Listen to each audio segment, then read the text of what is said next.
Welcome, YouTubers, to another edition of the BackMarkers F1 show. This is round number 13, post-Belgian Grand Prix rankings, where we're accounting for the past 5 races, and this is the newest edition post-summer break, ranking the Belgian Grand Prix.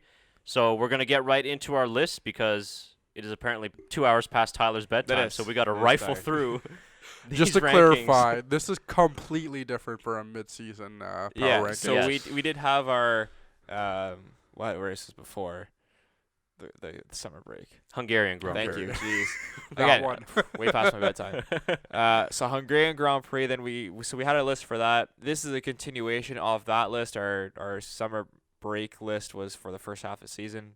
Disregard that. Which we'll probably do another one of those at the end of the season. Yeah. Yes. So anyways, disregard that one. It's the last 5 races that we're going down. So obviously Belgium, Hungary, and then the 3 races before that. So that's what this power ranking is, and you can relate it to the last power ranking, which was round 12 in Hungary. Figure it out. If you didn't, then If you don't know, you should know. Replay the video and listen to my explanation again. There you go. All right, let's start off then at number 10. And this week we have Deno Kvyat, who dropped One spot.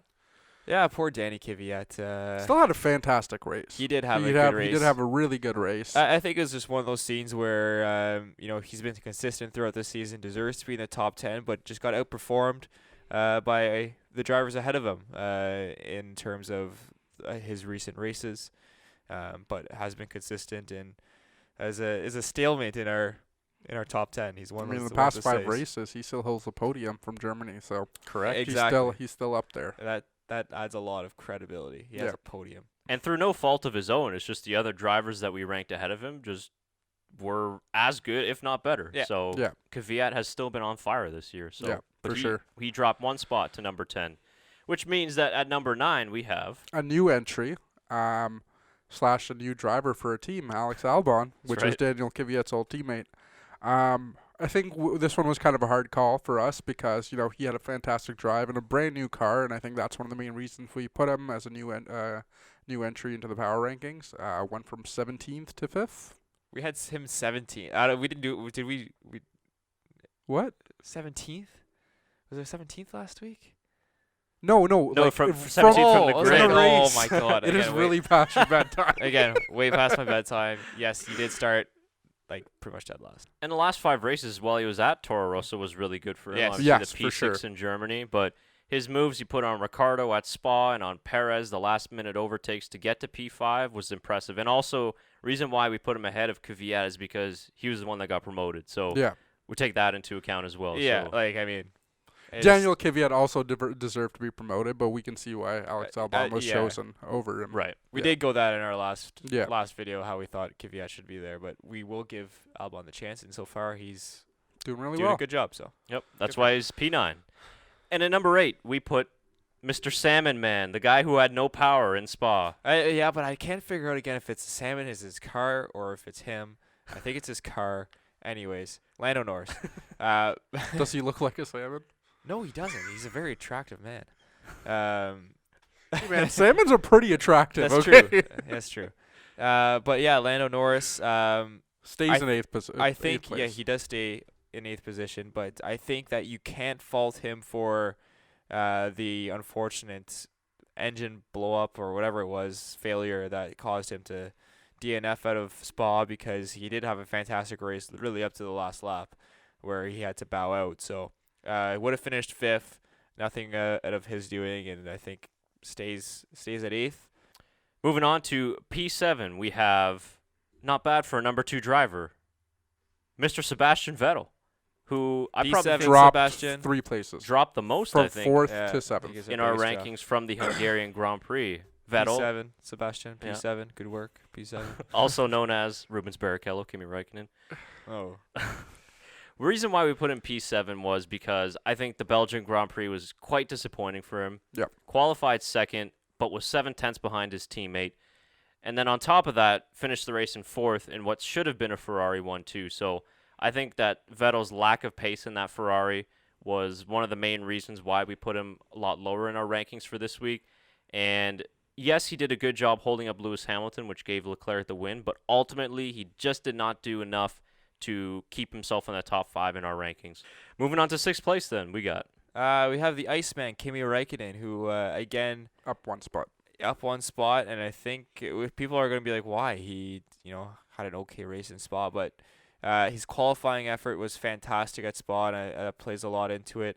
And I think without that contact, which none of his fault, in turn 1 with Verstappen, could have seen him possibly be up in P5, grabbing the points there. So I again, it's a lot of ifs, but I think that the recent performances, what he's doing with that Alpha car is fantastic and deserves to be up a spot and into P6. It's going to take a lot for Kimi Räikkönen to exit the top 10 of our power rankings. So, Oh man, I don't think he's took a wrong step this year in that No, car. he hasn't. Like- in the summer break, he did when he pulled that muscle in his Yes, left leg. but true. he's still driving with a pulled muscle. That's why he's 5th. 6th. Sixth. Sorry, 6th. You see, that's how I believe he should be higher. He pulls a muscle, and he just doesn't care. He probably felt Yeah, better. his in the car. reaning was he's just getting old and sports are dangerous. Yeah, and he said it's also probably safer just to drink beer. Yes, agreed. Fair enough. With that being said, we move into our top 5, and in 5th place, we got... I don't have the list. Sorry. I'm looking at the old list. In 5th place, we got Mr. Carlos Sainz. Carlos Sainz. Dropped 2 places. That's right. It's the smooth operator. It wasn't so smooth in Spa, which is one of well, the reasons again, why. but not his fault. Not his fault. I know. But his qualifying wasn't great. Which is why he dropped 2 spots. Yes.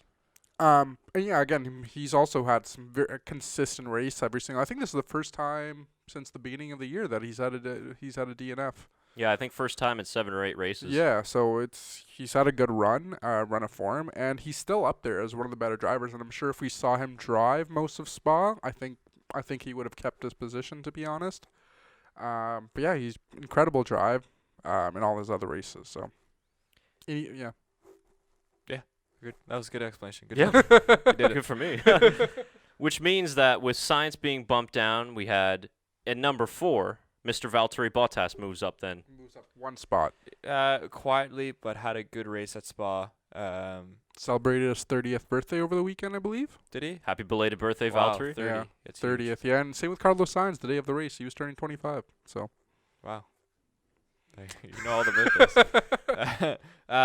Yeah, again, a quiet, good race in Spa. Obviously got a podium, and deserved to be up a spot in our opinion. Had a solid qualifying as well.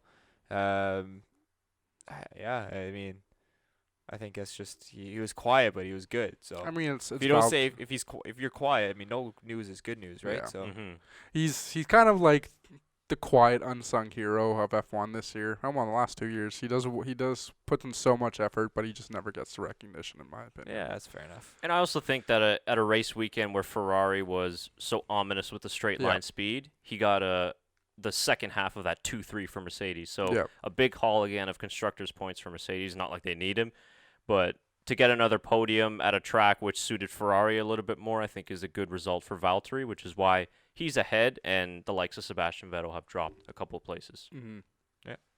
All right, our top 3, the podium places, and a very popular 3rd place this week we got. Charles Leclerc, obviously gets his first win. He's up 3 spots. For I think obvious reasons. Yeah. Yeah, caught his maiden victory, had pole position in Spa. Unbelievable performance, led every lap,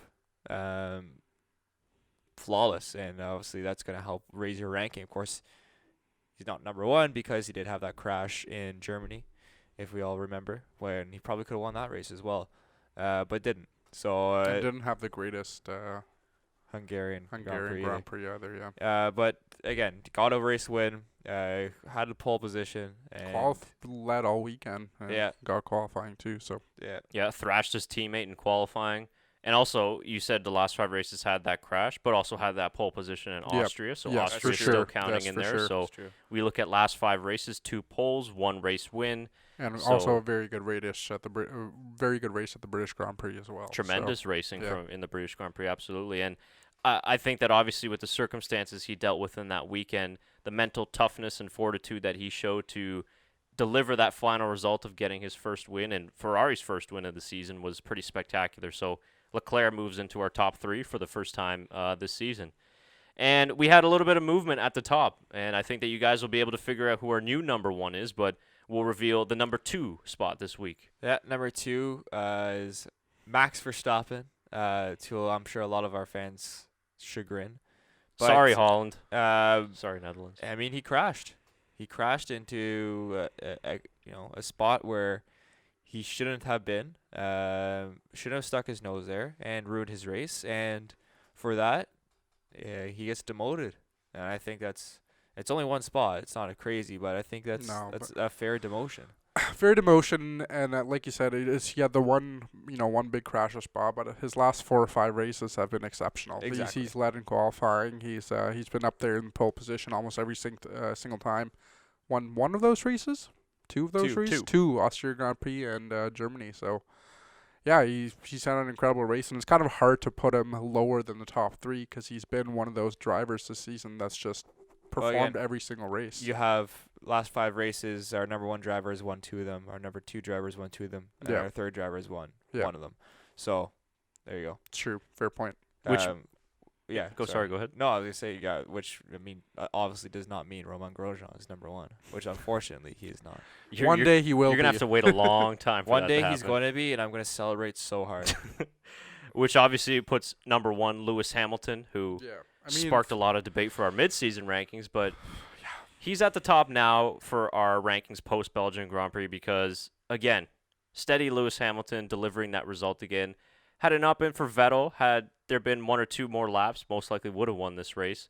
And when you look at that crash he had in FP3, for him to bounce back from that and be right there in the race contention, win again, and get second place, extends his championship again. Well, and with the Hungarian Grand Prix win, amazing strategy from Mercedes to pull that off. There's just so much to take into account for Lewis Hamilton and why he gets the number 1 position. And it's very close between him and Max. But for sure, yeah. Max having that accident and that mistake in Spa just bumped him down just a little bit. But it's very, very close at the top. Yeah.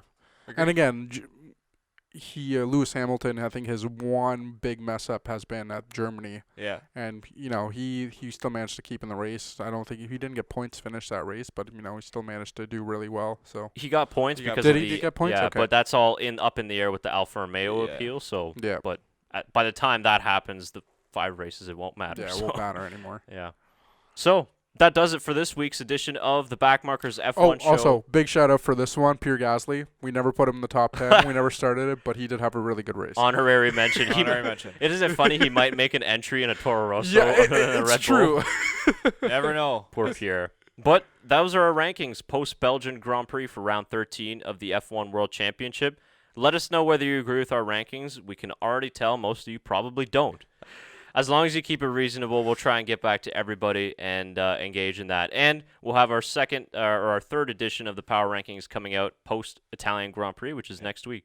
So until then, thanks for joining us, and check out the rest of our podcast down in the channel below. We appreciate all the support, and we hope to see you again for our Italian Grand Prix.